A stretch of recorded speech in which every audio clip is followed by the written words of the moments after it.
সবুজ ঘন এক বনে, যেখানে গাছের পাতার ফাঁক দিয়ে মিষ্টি রোদ এসে পড়ত, সেখানে বাস করত এক শক্তিশালী সিংহ আর এক অত্যন্ত চালাক শিয়াল। একদিন অনেকক্ষণ তাড়া করার পর সিংহটি অবশেষে শিয়ালকে ধরে ফেলল। এক বিশাল লাফে সিংহটি তার পথ আটকে দিল এবং একটি বিশাল থাবা দিয়ে তাকে চেপে ধরল। আজ তোকে কে বাঁচাবে রে শিয়াল? আমার পেটে যাওয়ার জন্য তৈরি হ।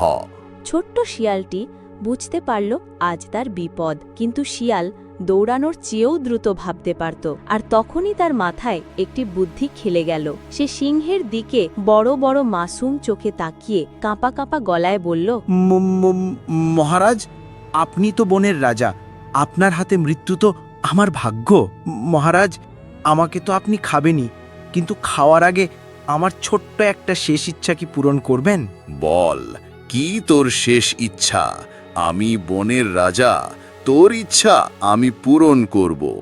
আমার এই লেজটা ওই শুকনো গাছটার সঙ্গে খুব শক্ত করে বেঁধে দিন, তাহলে আমি পালানোর চেষ্টাও করতে পারবো না, আর আপনিও নিশ্চিন্তে আপনার ভোজনের আয়োজন করতে পারবেন। বাহ, এটা তো দারুণ বুদ্ধি। এবার আর পালানোর পথ নেই। বোকা সিংহটা অহংকারে চূর হয়ে ভাবল, এটা তো দারুণ বুদ্ধি। সে নিশ্চিত ছিল যে শিয়াল আর কোনোভাবেই পালাতে পারবে না।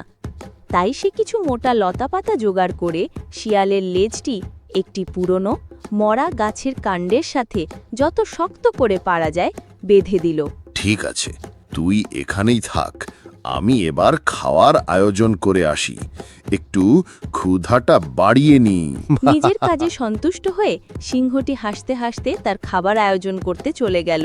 সিংহ চোখের আড়াল হতেই শিয়ালের ভীতু মুখের ভাব উধাও হয়ে গেল।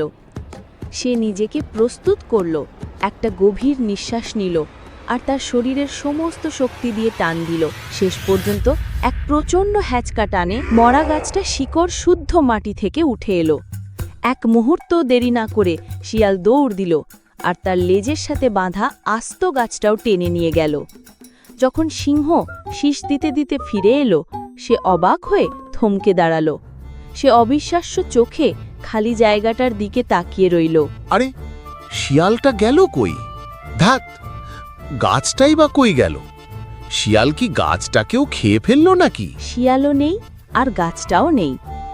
আর এভাবেই চালাক শিয়াল সেদিন গায়ের জোরে নয়, বরং বুদ্ধির জোরে বেঁচে গেল, যার প্রমাণ করে যে বুদ্ধি থাকলে সবকিছুই সম্ভব।